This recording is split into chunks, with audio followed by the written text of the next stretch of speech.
اعوذ باللہ من الشیطان الرجیم بسم اللہ الرحمن الرحیم وعن ابن مسعود رضی اللہ تعالی عنہ عن النبی صلی اللہ تعالی علیہ وسلم قال لا تزول قدام ابن آدم یوم القیامت من عند ربی حتی یسأل عن خمس۔ فرمایا کہ حضور نبی کریم صلی اللہ علیہ وسلم نے کل قیامت کی صبح کسی بھی شخص سے اس کے قدم زمین سے نہیں اٹھائے جائیں گے جب تک وہ اللہ تعالیٰ کو 5 چیزوں کا جواب نہ دے دے، اس سے 5 چیزوں کا سوال نہ ہو جائے۔ نمبر 1 عن عمرہ فیما افناہ، کہ نمبر 1 کہ تو نے اپنی عمر، اپنی زندگی کہاں گزاری۔ یاد رکھیں زندگی اتنی قیمتی چیز ہے کہ اگر اللہ کی مرضی کے مطابق گزر رہی ہے تو سمجھ لو یہ ہمیشہ کی جنت کی طرف جا رہی ہے، اگر اللہ کی مرضی کے خلاف گزار رہی ہے یہ زندگی تو سمجھ لو ہمیشہ کی ناکامی ہے اور اللہ تعالیٰ کو ناراض کر رہے ہیں۔ یہ سانس جو ہم کہتے ہیں جس کا ایک لمحے کا پتہ نہیں ہے، یہ سانس یا جنت کی طرف لے کے جا رہا ہے یا جہنم کی طرف انسان کو لے کے جا رہا ہے۔ فرمایا الدنیا مزرعۃ الآخرہ، انسان کی زندگی اس کی زندگی آخرت کی کھیتی ہے، یہاں جو لگائے گا آخرت میں وہی پائے گا۔ اس لیے انسان سے اللہ تعالیٰ قیامت کے دن کہ میں نے جو تجھے زندگی دی تھی اس زندگی کو تو نے کہاں پہ گزارا، میری مرضی کے مطابق گزارا یا میری مرضی کے خلاف گزارا، بتا۔ اس کا جب تک جواب نہیں دے گا اس کے پاؤں وہاں سے اٹھیں گے ہی نہیں۔ نمبر 2 وعن شبابہ، اور اپنی جوانی تو نے کہاں گزاری، بتا جوانی کہاں گزاری۔ آج جوانی کے نشے میں پڑھ کے گناہوں میں، لغزشات میں، گمراہیوں میں پڑے ہوئے ہیں کہ جوانی ہے، اور یہ جوانی اللہ کی نعمت ہے جو اس رب نے دی ہوئی ہے۔ کل قیامت کی صبح اس کا سوال ہوگا، بتاؤ کہ جوانی جو دی تھی اس کو کہاں خرچ کیا، کہاں لگایا۔ اور فرمایا جوان کی توبہ، فرمایا ایسے ہیں کہ جیسے بنی اسرائیل کے انبیاء کی طرح کر جوانی توبہ کردن شیوائے پیغمبری، کہ انسان اگر جوانی میں توبہ کرتا ہے تو پیغمبروں کا یہ شعبہ ہے کہ انسان کو اللہ تعالیٰ نوازتے ہیں۔ تو جوانی میں اللہ کو راضی کرنا، اللہ کے ساتھ اپنا تعلق بنانا، یہ انسان کا یہ ہونا چاہیے۔ اس کے بعد من اکتسبا، کہ انسان نے مال من اینا وفیما انفقا، بتا تو نے جو مال کمایا تھا یہ کیسے کمایا تھا، حلال تھا کہ حرام تھا، جائز طریقے سے کمایا تھا کہ ناجائز طریقے سے کمایا تھا، کسی کو دکھ اور تکلیف دے کے تو نہیں کمایا تھا، کسی کو جھوٹ بول کے تو نہیں کمایا تھا، کسی کو دھوکہ دے کے تو نہیں کمایا تھا، بتا یہ جو مال تھا کیسے کمایا تھا، اس کا جواب دینا پڑے گا۔ آج تو کہتے ہیں نا حل من مزید، لاؤ لاؤ اور لاؤ، جدھر سے آ رہا ہے جیسے آ رہا ہے لائی جاؤ، کوئی مسئلہ نہیں ہے۔ اور اللہ تعالیٰ پوچھیں گے کمایا جو تھا اس کے بعد اس کو لگایا کہاں تھا۔ یہ نہیں کہ بس آ گیا اب موجیں ہی موجیں ہیں، اب لگاؤ جہاں مرضی لگاؤ، ڈانس دیکھ کے اور غلط کام کر کے اس کو جہاں مرضی لگاؤ، نہیں میرے بھائیوں، اللہ تعالیٰ پوچھیں گے کہ کہاں سے کمایا تھا، کہاں خرچ کیا، یہ بھی بتا۔ اور فرمایا وفیما علما من عملا، کہ جو تیرے پاس علم تھا، جو تیرے پاس وماذا عمل فیما علما، یہ بتا تو نے کتنا عمل کیا جو تیرے پاس جن چیزوں کا علم تھا۔ یہ نہیں ہے کہ انسان کے پاس علم آ جائے، انسان کو چیزوں کا پتہ ہونا چاہیے، نالج ہونا چاہیے، یہ نہیں بلکہ جن چیزوں کا نالج ہے نا وہ فائدہ مند تب ہیں جب ان پر عمل کریں گے۔ اللہ پوچھیں گے کہ جو علم دیا تھا بتا اس علم پر عمل کتنا کیا ہے تو نے۔ تو یہ 5 سوال ہر انسان جواب دے گا ان کا، تو پھر اس کی جگہ سے زمین اس کے پاؤں چھوڑے گی، وگرنہ وہ وہیں کا وہیں کھڑا رہے گا۔ اور یہ 5 سوال کیا ہیں کہ یہ بتا زندگی کہاں گزاری، جوانی کہاں گزاری، مال کہاں سے کمایا، کہاں خرچ کیا۔ نمبر 5 جو علم تھا تیرے پاس اس پر عمل کتنا کیا۔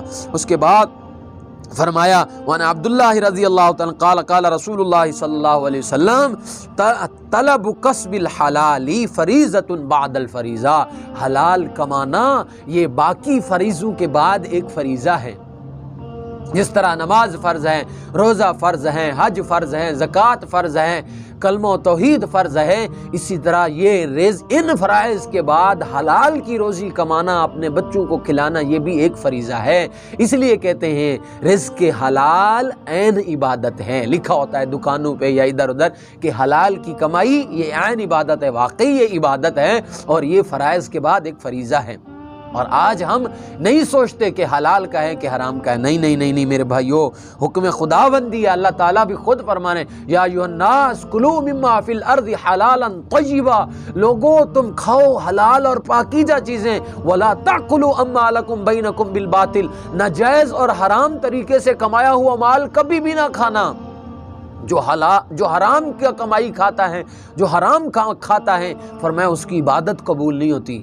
حضور نبی کریم صلی اللہ علیہ وسلم نے فرمایا جو حرام کماتا ہے، حرام کھاتا ہے، ایک لقمہ بھی اگر جسم میں حرام کا ڈالا تو اس کی 40 دن کی عبادت قبول نہیں ہوگی. خود سوچیں. اور اس کے بعد فرمایا جو حرام کماتا اور کھاتا ہے، حرام کا کھاتا ہے، اس شخص کے لیے کیا ہے؟ اس شخص کے لیے یہ ہے کہ اس شخص کو اس کی دعا قبول نہیں ہوتی. دعا قابل قبول نہیں ہے اس شخص کی کہ جو حرام کی کمائی کھاتا ہے. حضور نبی کریم صلی اللہ علیہ وسلم نے فرمایا جو حرام کی کمائی کھاتا ہے، جس کا جسم حرام پہ پلا، وہ جنت میں نہیں جائے گا. اور جو حلال کھاتا ہے اس کے لیے حضور صلی اللہ علیہ وسلم نے فرمایا میرے تمام انبیاء داؤد، شعیب اور یہ سارے نام لے کے حضور نے فرمایا میرے بھائی داؤد اپنے ہاتھ کی کمائی کو کھایا کرتے تھے، اور یہ اپنے ہاتھ سے حلال کما کے کھانا یہ انبیاء کی سنت ہے اور ہمیں اس پر عمل کرنا چاہیے. اور اس کے بعد فرمایا حلال کھانے والے کے کسب حلال کے فائدے کیا ہیں. شارٹ کویشچن میں آتا ہے کسب حلال کے فوائد بیان کریں. نمبر 1، جو کسب حلال کما کے کھاتا ہے اس کو قرب خداوندی حاصل ہوتا ہے. نمبر 2، اس کی روحانی اور اصلاحی اس کو سکون ملتا ہے. جو حلال کی کھاتا ہے نمبر 3، وہ فضول خرچ نہیں ہوتا کیونکہ اسے پتہ ہوتا ہے کہ میں نے کیسے کمایا ہے، وہ فضول خرچی نہیں کرتا. اور اس کے بعد فرمایا معاشرے کے اندر بگاڑ سے بچا رہتا ہے جو حلال کی کما کے کھاتا ہے. جب زیادہ آتا ہے حرام کے طریقے سے آتا ہے پھر لڑائیاں اور جھگڑے پیدا ہوتے ہیں.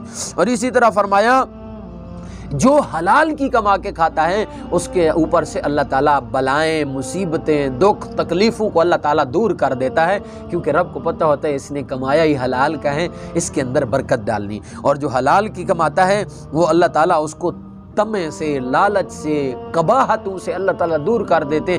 وہ کیا ہوتا ہے، مستغنی ہو جاتا ہے، استغنا آ جاتا ہے اس کے اندر جو حلال کی کما کے کھاتا ہے. یہ اس کے بعد ایک تیسری حدیث کیا ہے، فرمایا عن سعید رضی اللہ تعالیٰ عنہ قال رسول اللہ صلی اللہ علیہ وسلم التاجر الصدوق الامین مع النبیین والصدیقین والشہداء. کمال کی حدیث ہے. فرمایا جو سچا تاجر ہے، اچھا تاجر ہے، جو امانت دار تاجر ہیں، جو دھوکہ نہیں دیتا، جھوٹ نہیں بولتا، لوگوں کے ساتھ دغا بازی نہیں کرتا، ایسا تاجر جو امانت دار ہے اس کا حشر انبیاء کے ساتھ ہوگا. اللہ اکبر. حضور نبی کریم صلی اللہ علیہ وسلم کی کئی خصوصیات ہیں، صفات ہیں، لیکن ایک صفات جس کو کافر بھی مانا کرتے تھے وہ تھا صادق اور امین ہونا. فرمایا جو سچا تاجر ہوگا اس کا حشر انبیاء کے ساتھ ہوگا، انبیاء کے ساتھ. اور فرمایا دوسرا جو سچا تاجر ہوگا اس کا حشر صدیقین کے ساتھ ہوگا. حضرت ابوبکر صدیق رضی اللہ تعالیٰ عنہ جیسے صحابہ کرام کے ساتھ اس کا حشر ہوگا. سبحان اللہ. جو کسی کو دھوکہ نہیں دے گا، سچی بات کرے گا، امانت دار ہوگا، امانت میں خیانت نہیں کرے گا. اور نمبر 3 فرمایا اس کا حشر شہداء کے ساتھ ہوگا، شہیدوں کی صف میں کھڑا ہوگا. شہید کے لیے فرمایا ایک قطرہ جب خون پہ زمین پہ پہلا خون کا قطرہ گرتا ہے سارے گناہ اللہ معاف فرما دیتے ہیں، اور جب زمین پہ خون کا دوسرا قطرہ گرتا ہے اللہ تعالیٰ جنت اس کے لیے واجب کر دیتے ہیں. یہ ہے جو سچا تاجر ہوگا. آج تو ریڑھی والا بھی جھوٹ بولتا ہے، دکاندار بھی جھوٹ بولتا ہے، پراپرٹی ڈیلر بھی جھوٹ بولتا ہے، ہر کوئی جھوٹ بولتا ہے، اور وجہ کہ اس کے بغیر ہمارا سودا چلتا ہی نہیں ہے. اللہ تعالی ہماری حفاظت فرمائے. ان احادیث کو سنیں، سمجھیں، جو بات سمجھنا ہے وہ پوچھیں اور اپنی اٹینڈنس کو لازمی بنائیں. اور یہ والا لیکچر ADP والی کلاسز کے لیے ہے، چاہے وہ کلاس کمپیوٹر سائنس کی ہو یا انجینئرنگ والے ہوں، جو بھی ہوں، یہ ADP والے ہوں، کیونکہ ان کا سلیبس 40 احادیث ہیں، یہ 10 کے بعد 11 12 13 پڑھی ہے. اللہ تعالی ہمیں ان حدیثوں پر عمل کی توفیق عطا فرمائے. آخر